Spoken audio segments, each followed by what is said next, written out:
Okay, turn to John 15, verse 11. യോഹന്നാന്റെ സുവിശേഷം 15-ാം അധ്യായത്തിലേക്ക് തിരിയാം. വാക്യം 11 മുതൽ.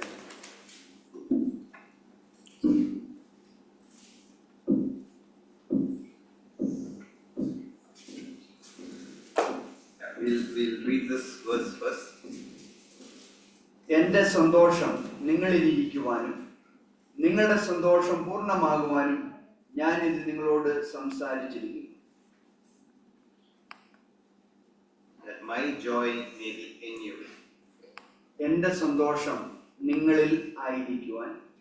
Now, if you see the background of this passage, it was not a easy time for the disciples. ഈ വേദഭാഗത്തിന്റെ പശ്ചാത്തലം നാം നോക്കുമ്പോൾ ശിഷ്യന്മാർക്ക് വളരെ എളുപ്പമുള്ള ഒരു സമയമായിരുന്നില്ല.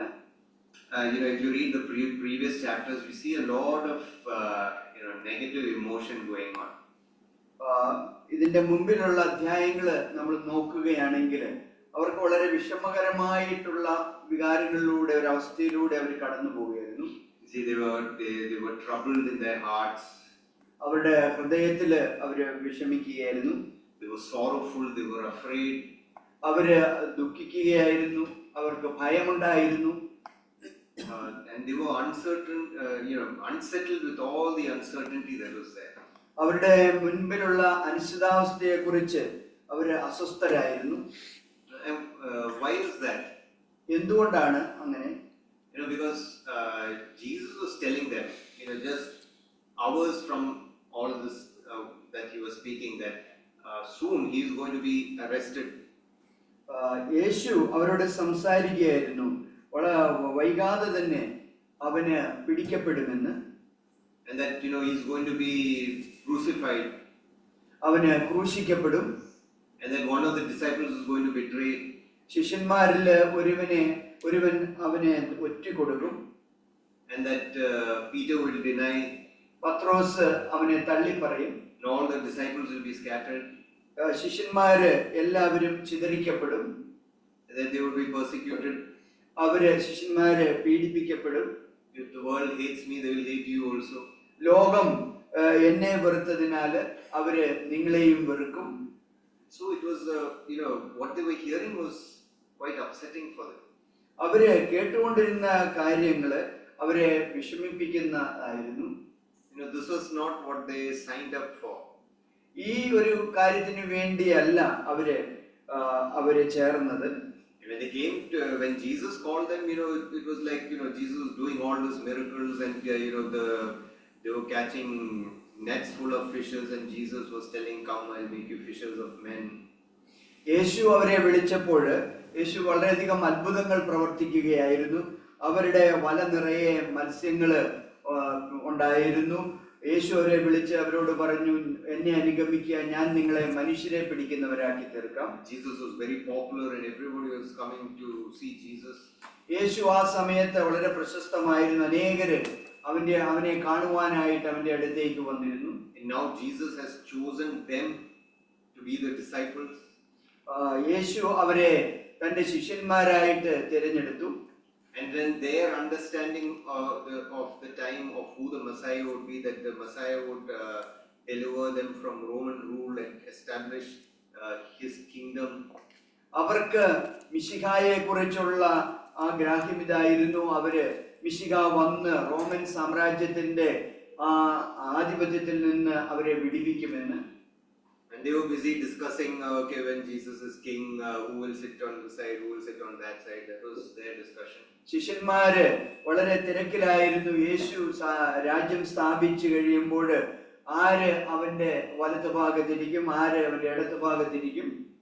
Now Jesus is saying, I'll be crucified, and then I'm going away, saying Holy Spirit. ഇപ്പോൾ യേശു പറയുകയാണ്, ഞാൻ പിടിക്കപ്പെടും, ക്രൂശിക്കപ്പെടും, അതിനുശേഷം ഞാൻ പിതാവിന്റെ അടുത്തേക്ക് പോകും, ഞാൻ പരിശുദ്ധാത്മാവിനെ നിങ്ങളുടെ അടുത്തേക്ക് അയക്കും. So it was for them it was a very distressing thing that they were hearing. അവരെ സംബന്ധിച്ചിടത്തോളം അത് വളരെ നിരാശാജനകമായ ഒരു കാര്യമായിരുന്നു. അതിലൂടെയായിരുന്നു അവർ കടന്നു പോയിക്കൊണ്ടിരുന്നത്. Because they came with a certain expectation, and when that expectation which was there in their mind was not met, it resulted in sorrow and trouble in their heart. കാരണം അവര് യേശുവിന്റെ അടുത്തേക്ക് വന്നത് ചില പ്രതീക്ഷകളോടുകൂടിയായിരുന്നു. എന്നാൽ ആ പ്രതീക്ഷകളെല്ലാം അസ്ഥാനത്ത് ആയിരിക്കുകയാണ് അവരുടെ ജീവിതത്തിൽ ഇപ്പോൾ. And then Jesus gives them this very important teaching, and he says that, I have told you these things so that my joy may be in you and your joy will be complete. എന്നിട്ട് യേശു അവരോട് ഈ പ്രധാനപ്പെട്ട സന്ദേശം പങ്കുവയ്ക്കുകയാണ്. ഞാൻ നിങ്ങളോട് പറഞ്ഞു, അത് മുഖാന്തരം എന്റെ സന്തോഷം നിങ്ങളിൽ ആയിരിക്കും, നിങ്ങളുടെ സന്തോഷം പൂർണ്ണമായിരിക്കുവാനും. So what he's saying is, I know you're troubled, I know all this is happening in you, but I'm going to give you the key to having joy in your life. യേശു അവരോട് പറഞ്ഞതാണ്, എനിക്കറിയാം നിങ്ങൾ ദുഃഖത്തിലാണ്, നിങ്ങളുടെ പ്രശ്നങ്ങൾ എന്താണ്, എന്നാൽ ഞാൻ നിങ്ങൾക്ക് നിങ്ങളുടെ ജീവിതത്തിൽ സന്തോഷം ഉള്ളവരായിരിക്കുവാനുള്ള ആ ഒരു താക്കോല്, ആ ഒരു പ്രധാനപ്പെട്ട കാര്യം തരികയാണ്. And Jesus wanted them to have joy, and he was not talking about happiness. യേശു അവർക്ക് സന്തോഷം ഉണ്ടാകുവാനുള്ള കാര്യം കൊടുക്കുകയാണ്. അവർക്ക് ഒരു ആഹ്ലാദം ഉണ്ടാവാൻ, അവർക്ക് എന്തെങ്കിലും കിട്ടുമ്പോഴുള്ള ഒരു സന്തോഷത്തെ കുറിച്ചല്ല. Yeah, I don't know if in Malayalam if you ever. So in English you have these two words, joy and happiness. ഇംഗ്ലീഷിൽ ഈ സന്തോഷത്തിന് രണ്ട് പദങ്ങളുണ്ട്. പക്ഷെ മലയാളത്തിലേക്ക് വരുമ്പോൾ അത് ഒറ്റൊരു വാക്കിലാണ് രണ്ടും പറയുന്നത്.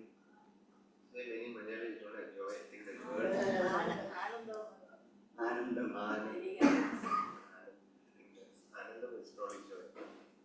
So happiness is a transient emotion. സന്തോഷം എന്ന് പറയുന്നത് സന്തോഷം എന്ന് പറയുന്ന ഒരു താൽക്കാലികമായിട്ടുള്ള കാര്യമാണ്. It is like our brother was saying, it's like triggered by a moment, or you receive something, or you accomplish something, and then you get this emotion of happiness. അത് ഞാൻ നേരത്തെ പറഞ്ഞതുപോലെ നമുക്ക് എന്തെങ്കിലും കിട്ടുമ്പോൾ, അല്ലെ നമുക്കൊരു ജയമുണ്ടാകുമ്പോൾ, ഒരു സാമ്പത്തിക നേട്ടം ഉണ്ടാകുമ്പോൾ അതിനാൽ ഉത്തേജിക്കപ്പെടുന്ന ഒരു ആനന്ദം നമ്മുടെ ഉള്ളില്. You go for a nice beautiful outing, you see a scenery and you become happy. നമ്മള് ഒരു ഉല്ലാസയാത്രയ്ക്ക് പോകും, മനോഹരമായിട്ടുള്ള ഒരു കാഴ്ച കണ്ടു, അതിന് മുഖാന്തരം നമ്മുടെ ഉള്ളിൽ ഒരു ആനന്ദം ഉണ്ടാകുന്നു. You do well in your exams, you get admission somewhere, you become happy. നമ്മൾ പരീക്ഷയിൽ നന്നായിട്ട് ചെയ്ത് നല്ല റിസൾട്ട് കിട്ടി, നല്ല അഡ്മിഷൻ കിട്ടി, അതിലൊരു സന്തോഷം. So it's a transient emotion that comes with something happening. അത് ഒരു താൽക്കാലികമായിട്ട് കടന്നു പോകുന്ന ഒരു സന്തോഷമാണ്. എന്തെങ്കിലും നമുക്ക് കിട്ടുമ്പോഴോ നമ്മുടെ ജീവിതത്തിൽ ഉണ്ടാകുമ്പോഴോ സംഭവിക്കുമ്പോഴോ നടക്കുന്ന കാര്യം. But joy on the other hand is a lasting state of being. സന്തോഷം എന്നുള്ളത് മറുവശത്ത് അത് നിത്യമായിട്ട് നിലനിൽക്കുന്ന ഒരു കാര്യമാണ്. And that is characterized by contentment and satisfaction. അത് സംതൃപ്തിയാല് അത് വെളിവാക്കപ്പെടുന്നു. അതിന്റെ സ്വഭാവം ജീവിതത്തിൽ ഉണ്ടാകുന്ന സന്തോഷവും സംതൃപ്തിയും സമാധാനമാണ്. And it is affected very little by your external circumstance. അത് ബാഹ്യമായിട്ടുള്ള ഒരു പശ്ചാത്തലത്തിൽ അത് ഒരിക്കലും ബാധിക്കുന്നതല്ല. Because it is your state of being. അത് നമ്മുടെ തന്നെ അവസ്ഥയാണ്. In Paul says in Philippians chapter 4 verse 11.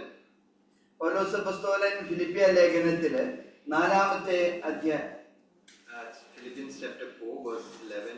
4-ാമത്തെ അധ്യായത്തില് 11 മുതൽ 13 വരെയുള്ള വാക്യങ്ങളിൽ പറയുന്നത്, ബുദ്ധിമുട്ട് നിമിത്തമല്ല ഞാൻ പറയുന്നത്, ഉള്ള അവസ്ഥയിൽ അലംഭാവത്തോടിരിക്കുവാൻ ഞാൻ പഠിച്ചിട്ടുണ്ട്. താഴ്ചയിലിരിക്കുവാനും സമൃദ്ധിയിലിരിക്കുവാനും എനിക്കറിയാം. തൃപ്തനായിരിക്കുവാനും വിശന്നിരിക്കുവാനും സമൃദ്ധിയിലിരിക്കുവാനും ബുദ്ധിമുട്ട് അനുഭവിക്കുവാനും എല്ലാം ഞാൻ ശീലിച്ചിരിക്കുന്നു. എന്നെ ശക്തനാക്കുന്നവൻ മുഖാന്തരം ഞാൻ സകലത്തിനും മതിയാകുന്നു. In any circumstance, we see that Paul's inner state is the same. ഏതൊരു സാഹചര്യത്തിലും പൗലോസിന്റെ ആന്തരികാവസ്ഥ ഒന്നാണ്. That's why when he's thrown in jail also, he's there also, he's singing in the jail. അതുകൊണ്ടാണ് ജയിലിൽ അടയ്ക്കപ്പെടുമ്പോഴും പൗലോസ് ഒരു അവസ്ഥയിലാണ് അവിടെയും പാട്ട് പാടുവാൻ കഴിയുന്നത്. So this thing was in Christ. He has this the state of joy that is there despite the circumstances on the outside. പൗലോസിന്റെ കാഴ്ചപ്പാടിലായിരുന്നു ക്രിസ്തുവില് അവന് സാഹചര്യത്തിൽ ഉപരിയായിട്ട് സന്തോഷിക്കുവാനും തൃപ്തനായിരിക്കുവാനും കഴിയുന്നു. What about us today? എന്നാൽ ഇന്ന് നമ്മുടെ കാര്യം എന്താണ്? If you look at the world today, the world tries to substitute this joy with happiness. എന്ന് നമ്മൾ ഇന്ന് ലോകത്തെ നോക്കുമ്പോൾ ലോകം ഈ സന്തോഷത്തെ ഒരു ആനന്ദം കൊണ്ട്, താൽക്കാലിക ആനന്ദം കൊണ്ട് പരിഹരിക്കാൻ ശ്രമിക്കുകയാണ്. We try to cover the deficiencies in our joy with the things that give us temporary happiness. നമ്മുടെ സന്തോഷത്തിൽ വരുന്ന കുറവുകളെ താൽക്കാലികമായിട്ടുള്ള ആനന്ദം കൊണ്ട്, ലഭിക്കുന്ന ആനന്ദം കൊണ്ട് മൂടുവാൻ ശ്രമിക്കുകയാണ്. So how does our life turn out? Our life turns out as these episodes of happiness, bouts of happiness on a baseline of dissatisfaction. നമ്മുടെ ജീവിതം എന്തിനാ ഉൾക്കൊള്ളുന്നത്? നമ്മുടെ ജീവിതം പറഞ്ഞാല് പല തട്ടുകളിലായിട്ടുള്ള ആ ഒരു സന്തോഷം, ആനന്ദത്താല് ഇരിക്കുന്ന, പക്ഷെ അതിന്റെ അടിസ്ഥാനം എന്ന് പറയുന്നത് അസംതൃപ്തിയാണ്. It's like we are supposed to be in the baseline of joy, but we are in a baseline of dissatisfaction, and then we try to put in things that make us happy, not joyful.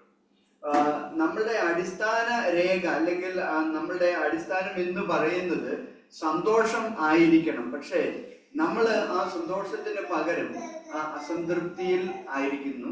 I have told you these things that you may have joy, my joy in you. ഞാൻ ഇക്കാര്യങ്ങൾ നിങ്ങളോട് പറഞ്ഞിരിക്കുന്നു, കാരണം എന്റെ സന്തോഷം നിങ്ങളിൽ ആയിരിക്കുവാൻ. Now let us see these things which Jesus is telling. We'll read verses 1 to 10. യേശു പറഞ്ഞ ഈ കാര്യങ്ങളെ കുറിച്ച് നമുക്ക് നോക്കാം. 1 മുതൽ 10 വരെയുള്ള വാക്യങ്ങൾ വായിക്കാം. 15-ാം അധ്യായം 1 മുതൽ 10 വരെ. ഞാൻ സാക്ഷാൽ മുന്തിരിവള്ളിയും എന്റെ പിതാവ് തോട്ടക്കാരനും ആകുന്നു. എന്നിൽ കായ്ക്കാത്ത കൊമ്പ് ഒക്കെയും അവൻ നീക്കിക്കളയുന്നു. കായ്ക്കുന്നതൊക്കെയും അധികം ഫലം കായ്ക്കേണ്ടതിന് ചെത്തി വെടിപ്പാക്കുന്നു. ഞാൻ നിങ്ങളോട് സംസാരിച്ച വചന നിമിത്തം നിങ്ങൾ ഇപ്പോൾ ശുദ്ധിയുള്ളവരാകുന്നു. എന്നിൽ വസിക്കുവാൻ വസിക്കുവിൻ, ഞാൻ നിങ്ങളിലും വസിക്കും. കൊമ്പിന് മുന്തിരിവള്ളിയിൽ വസിച്ചിട്ടല്ലാതെ സ്വയമായി കായ്ക്കുവാൻ കഴിയാത്തതുപോലെ എന്നിൽ വസിച്ചിട്ടല്ലാതെ നിങ്ങൾക്ക് കഴിയുകയില്ല. ഞാൻ മുന്തിരിവള്ളിയും നിങ്ങൾ കൊമ്പുകളും ആകുന്നു. ഒരുത്തൻ എന്നിലും ഞാൻ അവനിലും വസിക്കുന്നുവെങ്കിൽ അവൻ വളരെ ഫലം കായ്ക്കും. എന്നെ പിരിഞ്ഞ് നിങ്ങൾക്കൊന്നും ചെയ്യുവാൻ കഴിയുകയില്ല. എന്നിൽ വസിക്കാത്തവനെ ഒരു കൊമ്പ് പോലെ പുറത്ത് കളഞ്ഞിട്ട് അവൻ ഉണങ്ങിപ്പോകുന്നു.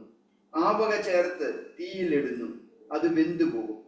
നിങ്ങൾ എന്നിലും എന്റെ വചനം നിങ്ങളിലും വസിച്ചാൽ നിങ്ങൾ ഇച്ഛിക്കുന്നത് എന്തെങ്കിലും അപേക്ഷിക്കുവിൻ, അത് നിങ്ങൾക്ക് കിട്ടും. നിങ്ങൾ വളരെ ഫലം കായ്ക്കുന്നതിനാൽ എന്റെ പിതാവ് മഹത്വപ്പെടുന്നു. അങ്ങനെ നിങ്ങൾ എന്റെ ശിഷ്യന്മാരാകും. പിതാവ് എന്നെ സ്നേഹിക്കുന്നത് പോലെ ഞാനും നിങ്ങളെ സ്നേഹിക്കുന്നു. എന്റെ സ്നേഹത്തിൽ വസിക്കുവിൻ. ഞാൻ എന്റെ പിതാവിന്റെ കൽപ്പനകൾ പ്രമാണിച്ച് അവന്റെ സ്നേഹത്തിൽ വസിക്കുന്നത് പോലെ നിങ്ങൾ എന്റെ കൽപ്പനകൾ പ്രമാണിച്ചാൽ എന്റെ സ്നേഹത്തിൽ വസിക്കും. So when we go through this passage, we see that Jesus is giving an illustration. ഈ വേദഭാഗത്തിലൂടെ നമ്മൾ കടന്നു പോകുമ്പോൾ നമ്മളിവിടെ കാണുന്ന യേശു വളരെ ഒരു വിശദീകരണം, വളരെ വിവരണം നൽകുകയാണ്. And then he's giving the explanation of that illustration. അവൻ നൽകുന്ന ആ ചിത്രത്തിന് അവനൊരു വിവരണം കൂടി, ഒരു വിശദീകരണം കൂടി നൽകുകയാണ്. And then he's giving a example to follow, model example to follow. അതിനുശേഷം നമ്മൾ അനുകരിക്കേണ്ടതായിട്ടുള്ള ഒരു മാതൃകയുടെ ഉദാഹരണവും തരികയാണ്. So first he starts with the illustration. He says, I am the true vine and my father is the keeper of the vineyard. ആദ്യമായിട്ട് അവന് ഒരു ഉപമ ഇവിടെ ഒരു പറയുകയാണ്. ഞാൻ മുന്തിരിവള്ളിയും നിങ്ങൾ ശാഖകളുമാണ്. This is the last I am saying of Jesus in John. ഇവിടെ നാം കാണുന്നത് യേശു അവസാനമായിട്ട് ഞാൻ എന്ന് പറയുന്ന ആ പദം ഉപയോഗിക്കുന്നതാണ്.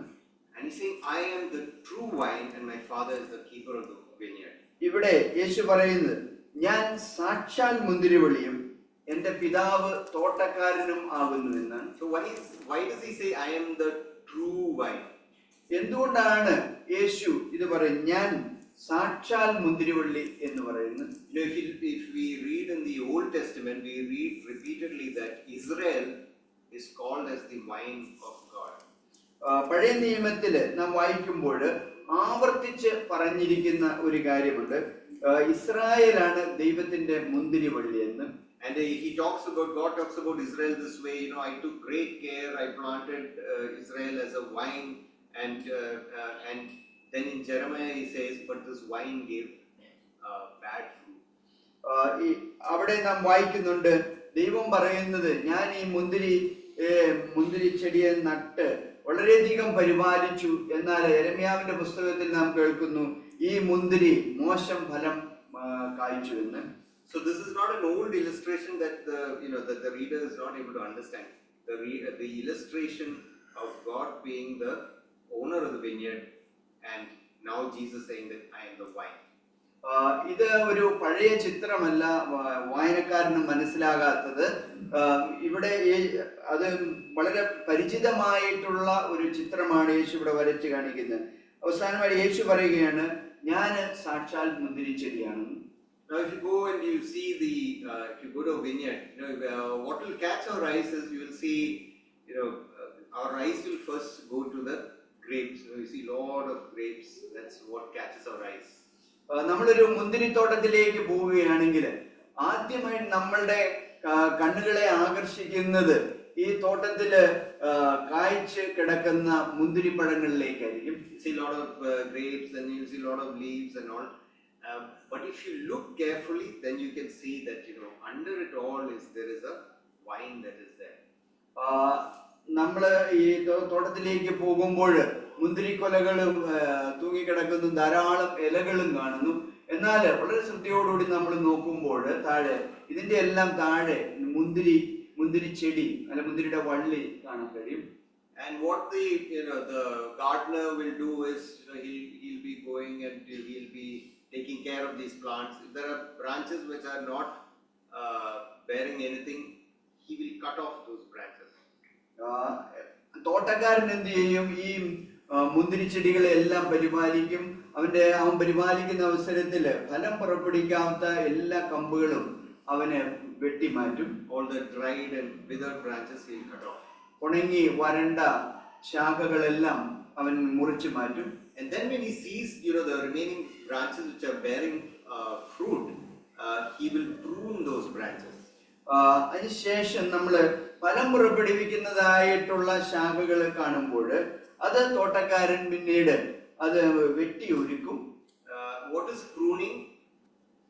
എന്താണ് വെട്ടിയൊരുക്കുക എന്ന് പറഞ്ഞാൽ? I'm sure there are more people who are more experienced than me in this in the act of pruning. എനിക്ക് ഉറപ്പുണ്ട് നിങ്ങൾ എന്നെക്കാളും അനുഭവ സമ്പത്തുള്ളവരാണ് ചെടികൾ വെട്ടിയൊരുക്കുക എന്ന് പറഞ്ഞാൽ. But pruning is where you remove those leaves which are decaying and branches also which are decaying, and you take them, you cut them off.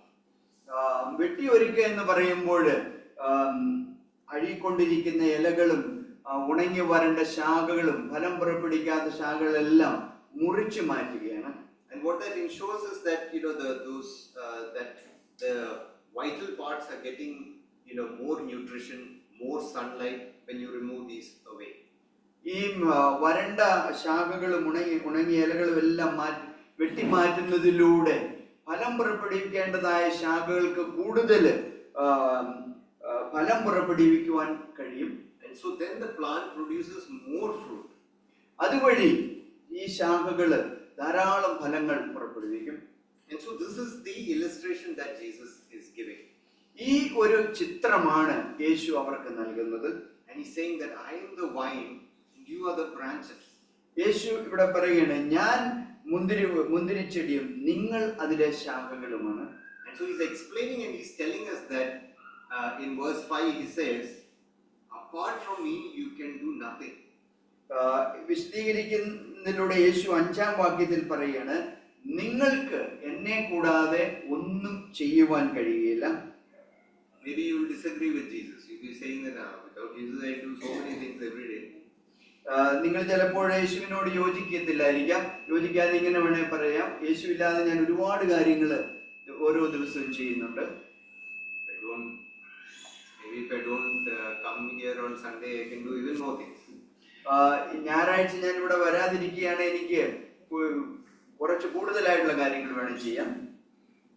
Without abiding with Christ, you cannot do anything of any eternal significance.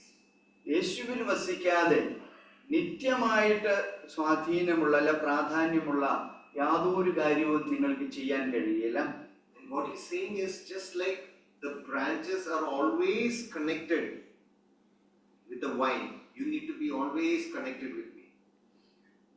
യേശു ഇവിടെ പറയുന്നത് ശാഖ അതിന്റെ മുന്തിരി ചെടിയോട് എപ്പോഴും ബന്ധപ്പെട്ട് കിടക്കുന്നത് പോലെ നിങ്ങൾക്ക് എന്നെ കൂടാതെ ഒന്നും ചെയ്യുവാൻ പറ്റത്തില്ല. Have you seen any vineyard where the gardener goes and what do you say, unscrews the branches and keeps it, and only when he needs fruit he'll come and screw it onto the vine? നിങ്ങൾ ഏതെങ്കിലും മുന്തിരിത്തോട്ടത്തില് കണ്ടിട്ടുണ്ടോ മുന്തിരിയുടെ ശാഖ വെട്ടിമാറ്റി മുറിച്ചു മാറ്റി തോട്ടക്കാരൻ വെച്ച് പിന്നെ ഇത് ആവശ്യമുള്ളപ്പോൾ വീണ്ടും വന്ന് ഈ തണ്ടുമായിട്ട് യോജിപ്പിക്കുന്നത്?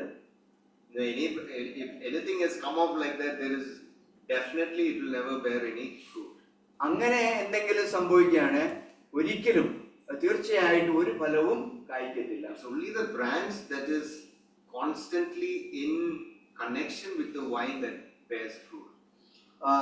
ആ ശാഖ നിരന്തരമായിട്ട് തണ്ടുമായി യോജിച്ച് നിൽക്കുന്ന ആ ശാഖ മാത്രമേ ഫലം പുറപ്പെടുവിക്കുകയുള്ളൂ. So God does not expect that we come and get connected to him on Sunday morning and then get disconnected from him for the rest of the week. ദൈവം ഇത് നമ്മളിൽ നിന്ന് പ്രതീക്ഷിക്കുന്നില്ല. ഞായറാഴ്ച നാം വന്ന് ദൈവവുമായിട്ട് ബന്ധപ്പെട്ടിട്ട് ആഴ്ചയുടെ ബാക്കിയുള്ള ദിവസങ്ങള് ദൈവവുമായി യാതൊരു ബന്ധവും ഇല്ലാതിരിക്കാൻ. We cannot be connected to Jesus on Sunday morning and then be connected to the world for the rest of the time. ഞായറാഴ്ച രാവിലെ യേശുവുമായിട്ട് യോജിച്ചിട്ട് പിന്നെ ആഴ്ചയിലുടനീളം യേശുവുമായി ഒരു ബന്ധവും ഇല്ലാതിരിക്കാൻ കഴിയത്തില്ല. We are connected with him 24/7.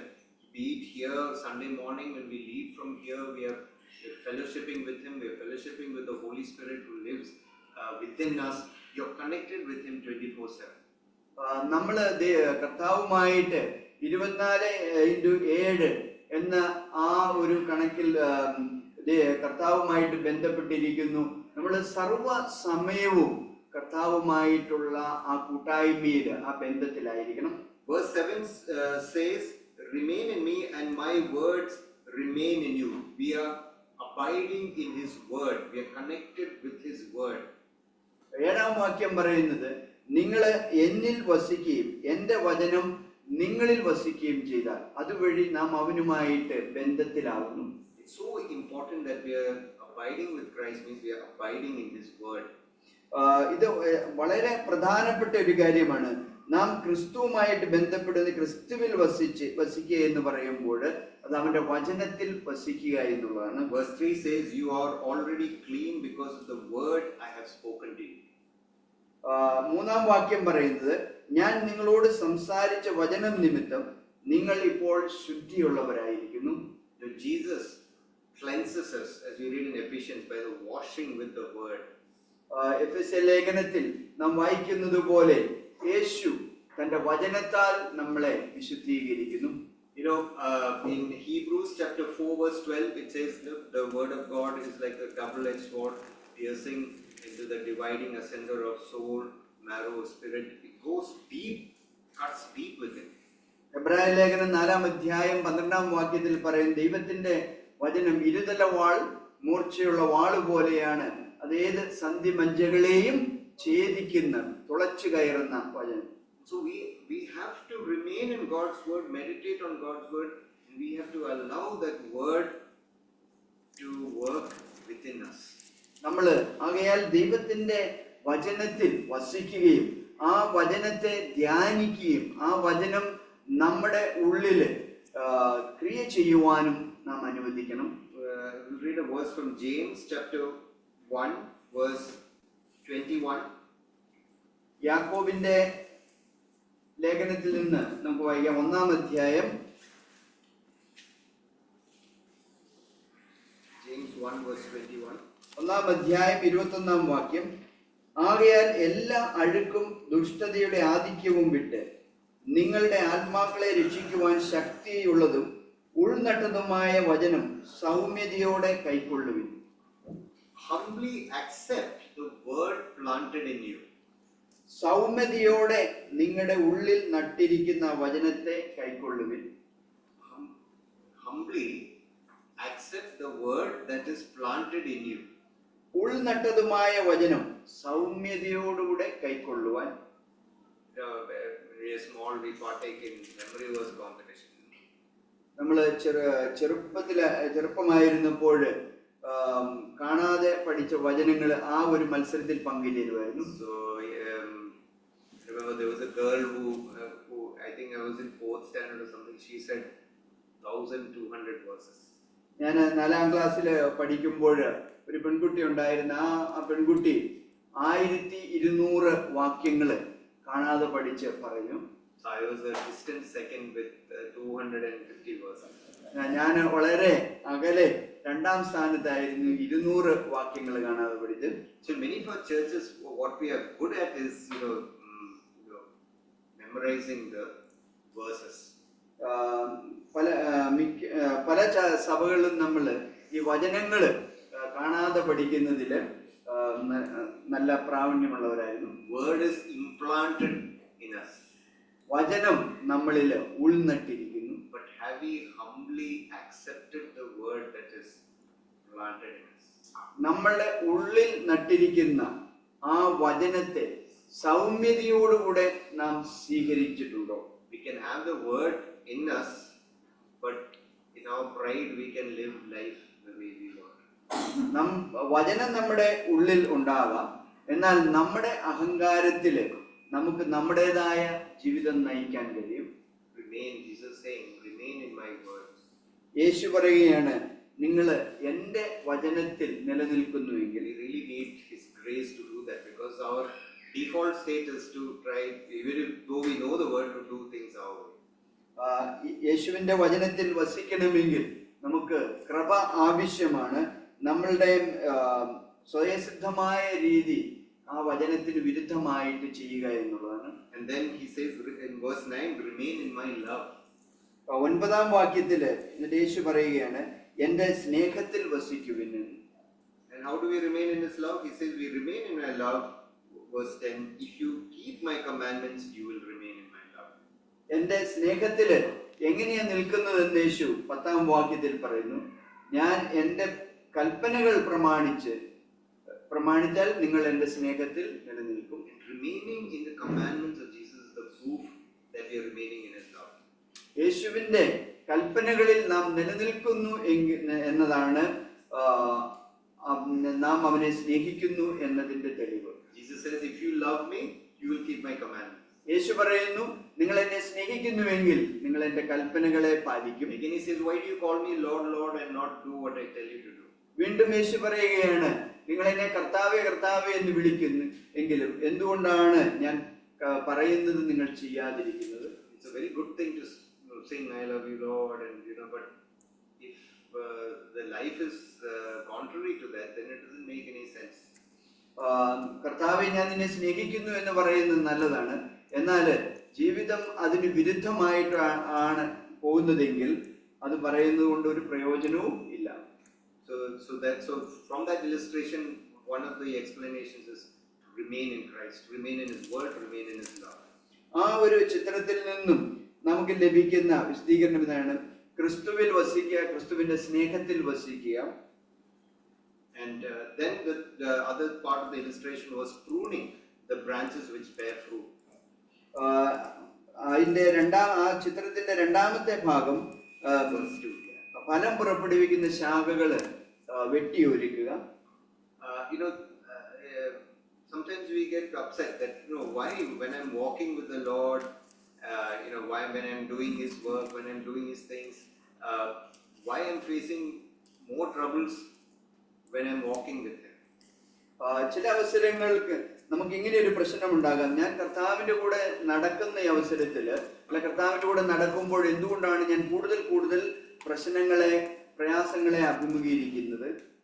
I've heard some people saying, okay, when I was doing my own thing and enjoying life, I had no problem. When I started following Jesus closely, all problems started. ഞാൻ എങ്ങനെ ആളുകൾ പറയുന്നത് കേട്ടിട്ടുണ്ട്: ഞാൻ എന്റേതായ വഴിക്ക് ജീവിച്ച് എന്റേതായ കാര്യങ്ങൾ ചെയ്ത് ജീവിച്ചിരുന്നപ്പോൾ ഒരു പ്രയാസവും ഇല്ലായിരുന്നു. എന്നാൽ കർത്താവിനെ കൂടുതൽ അടുത്ത് അനുകരിക്കാൻ തുടങ്ങിയതോടുകൂടി പ്രശ്നങ്ങൾ ജീവിതത്തിലേക്ക് ഒഴുകുകയാണ്. It's in that pruning that that we are exposed to more of the wrong things that are within us. ഈ വെട്ടിയൊരുക്കപ്പെടുന്ന അല്ലെ ചെത്തി വെടിപ്പാക്കുന്ന പ്രക്രിയയിൽ നമ്മുടെ ഉള്ളിലുള്ള തെറ്റായ ഒരുപാട് കാര്യങ്ങൾ വെളിപ്പെട്ട് അത് വരികയാണ്. And very often we grow through difficult circumstances. മിക്കപ്പോഴും പ്രയാസമേറിയ സാഹചര്യങ്ങളിൽ നമ്മൾ വളരും. And he says that he does that so that you bear more fruit. ഇവിടെ അവൻ പറയുന്നത്, അത് അവൻ ചെയ്യുന്നത്, ഈ വെട്ടിയൊരുക്ക ചെയ്യുന്നത് നമ്മൾ അതുവഴി കൂടുതൽ ഫലം പുറപ്പെടുവിക്കുവാൻ വേണ്ടിയാണ്. And verse 8 says that it's by bearing fruit that we glorify the Father. 8ാം വാക്യം പറയുന്നത്, നിങ്ങൾ വളരെ ഫലം കായ്ക്കുന്നതിനാൽ എന്റെ പിതാവ് മഹത്വപ്പെടുന്നു എന്നാണ്. It's through that fruit bearing that we fulfill God's purpose in our life. ആ ഒരു ഫലം പുറപ്പെടുവിക്കുന്ന പ്രക്രിയയിലാണ് നാം ദൈവത്തിന്റെ ഉദ്ദേശങ്ങൾ നമ്മുടെ ജീവിതത്തിൽ നിറവേറ്റുന്നത്. And very often when we bear fruit, fruit bearing is always of benefit for those outside rather than the plant itself. മിക്കപ്പോഴും നമ്മുടെ ഫലം പുറപ്പെടുവിക്കുന്ന ആ ഒരു പ്രക്രിയയില് പുറത്തുള്ളവർക്കാണ് കൂടുതൽ അത് അനുഗ്രഹമായി മാറുന്നത്, നമുക്കുള്ളത് അല്ലെ ആ ഒരു ചെടിക്ക് എന്നുള്ളതിനേക്കാളും. Something is bearing fruit, people will come and pluck from you and throw stone at you, to get the fruit. ഒരു ഫലം, എന്തെങ്കിലും ഒരു കാര്യം ഫലം പുറപ്പെടുവിക്കുകയാണെങ്കിൽ ആളുകൾ വന്നത് പറിച്ചെടുക്കും, അല്ലെ ആ ഫലം കിട്ടാൻ വേണ്ടി കല്ല് എറിയും. And for you think, what is the benefit? I'm getting stoned and getting plucked at. I seem to be putting all my nutrition into this fruit. നമ്മെ സംബന്ധിച്ചിടത്തോളം ഈ ഫലം പുറപ്പെടുവിക്കുന്ന എന്ത് ഉപകാരമാണ് എനിക്കുള്ളത്? ഞാൻ അത് ഫലം എന്നെ പറിച്ചെടുക്കുന്നു, കല്ല് എറിയപ്പെടുന്നു. But verse 8 says, by this my Father is glorified that you bear much fruit. എന്നാൽ 8ാം വാക്യം പറയുന്നത്, ഇതിനാല് എന്റെ പിതാവ് മഹത്വപ്പെടുന്നു, നിങ്ങൾ അധികം ഫലം കായ്ക്കുന്നതിനാൽ. And by that you prove that you are my disciple. അതുവഴി നിങ്ങൾ എന്റെ ശിഷ്യന്മാരാണെന്ന് വെളിപ്പെടുന്നു. If there is no fruit in our life, if we are just living for our own selfish reasons, and if we are more of a botheration to people around us, then we really need to question, am I a disciple of Christ? മറുവശത്ത് നമ്മള് ജീവിക്കുന്നത് നമുക്ക് വേണ്ടി മാത്രം, നമ്മൾ ഫലം പുറപ്പെടുവിക്കുന്നത് നമുക്ക് വേണ്ടി മാത്രമാണ് എങ്കിൽ നമ്മുടെ ചുറ്റുപാടും വസിക്കുന്നവർക്ക് നമ്മൾ ഒരു ശല്യമായി തീരുകയാണെങ്കിൽ നമ്മളെ തന്നെ നമ്മളൊന്ന് ചോദ്യം ചെയ്യേണ്ടിയിരിക്കുന്നു. And then finally after the explanation, he gives a role model to follow. ഈ വിശദീകരണത്തിന് ശേഷം നമ്മൾ അനുകരിക്കേണ്ട ഒരു മാതൃകയെ തരികയാണ്. And the role model is the relationship between Jesus and the Father. ഈ ഒരു മാതൃക യേശുവും പിതാവും തമ്മിലുള്ള ബന്ധമാണ്. We are called to abide with Jesus the same way Jesus abides with the Father. നമ്മള് യേശുവുമായിട്ടുള്ള ബന്ധത്തിൽ വസിക്കുവാൻ വിളിക്കപ്പെട്ടിരിക്കുന്നു. അത് യേശുവും പിതാവുമായിട്ടുള്ള ആ ബന്ധം പോലെ തന്നെയാണ്. Verse 9 and 10. As the Father has loved me, so have I loved you. 9-ാം വാക്യം, പിതാവ് എന്നെ സ്നേഹിക്കുന്നത് പോലെ ഞാനും നിങ്ങളെ സ്നേഹിക്കുന്നു. Remain in my love. എന്റെ സ്നേഹത്തിൽ വസിക്കുവിൻ. And then he goes on to say, if you keep my commandments, you will remain in my love, just as I have kept my Father's commandments and remain in his love. എന്നിട്ട് യേശു തുടർന്ന് പറയുകയാണ്, ഞാൻ എന്റെ പിതാവിന്റെ കൽപ്പനകൾ പ്രമാണിച്ച് അവന്റെ സ്നേഹത്തിൽ വസിക്കുന്നത് പോലെ നിങ്ങൾ എന്റെ കൽപ്പനകൾ പ്രമാണിച്ചാൽ എന്റെ സ്നേഹത്തിൽ വസിക്കും. What is the intensity with which Jesus loves us? യേശു നമ്മെ സ്നേഹിക്കുന്ന ആ സ്നേഹത്തിന്റെ തീവ്രത എന്താണ്? Jesus loves us with the same intensity as which the Father loves Jesus. പിതാവ് യേശുവിനെ സ്നേഹിക്കുന്ന അതേ തീവ്രതയിലാണ് യേശു നമ്മെയും സ്നേഹിക്കുന്നത്. That is the intensity of Christ's love for us. അതാണ് ക്രിസ്തുവിന്റെ നമ്മോടുള്ള സ്നേഹത്തിന്റെ ആ തീവ്രത. How much does the Father love Jesus? പിതാവ് എന്തുമാത്രമാണ് യേശുവിനെ Can സ്നേഹിക്കുന്നത്? we quantify that love? ആ സ്നേഹത്തെ നമുക്കൊന്ന് അളക്കാൻ പറ്റുമോ? He kept saying, he told John the Baptist, this is my beloved son. He told the disciples on the Mount of Transfiguration, this is my beloved son. And then he told the crowds,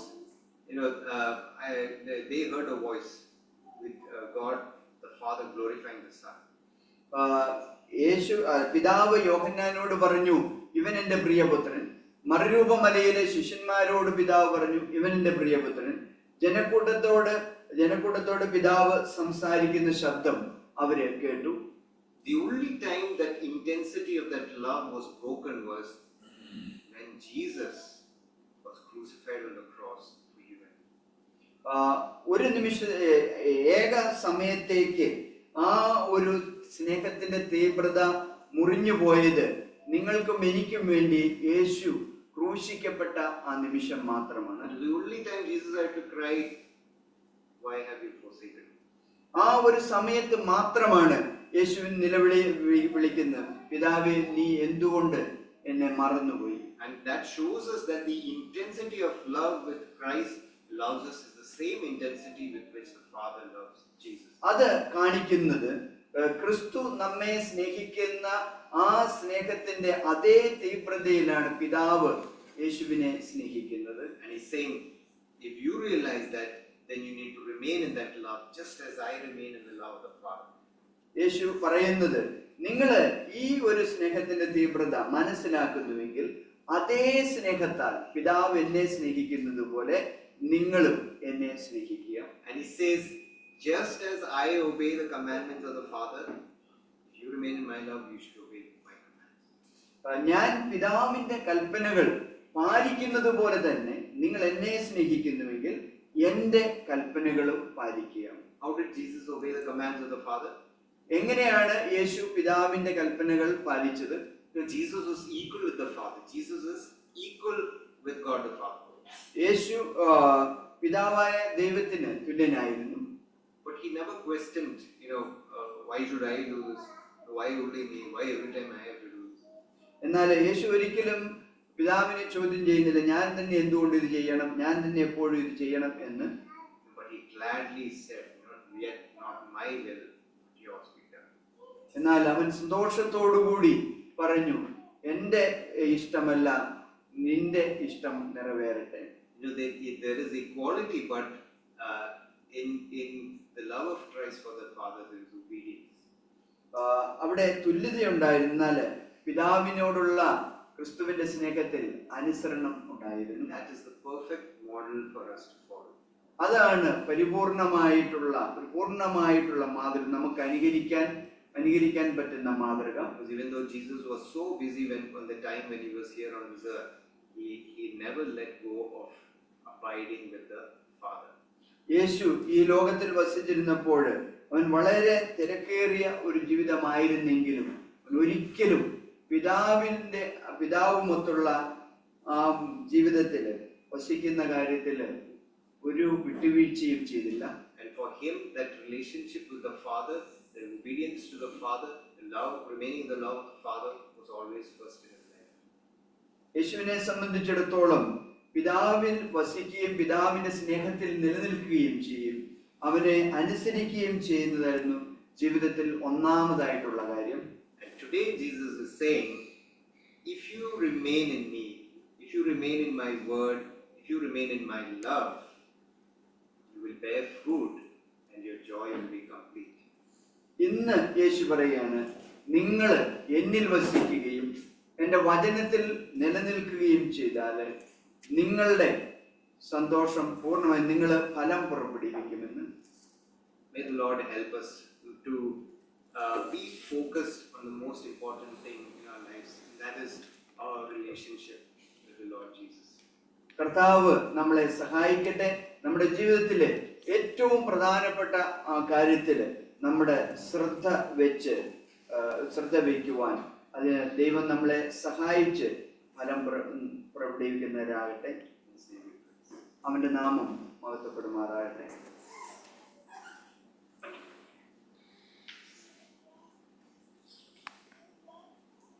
ഞങ്ങളുടെ കർത്താവേ,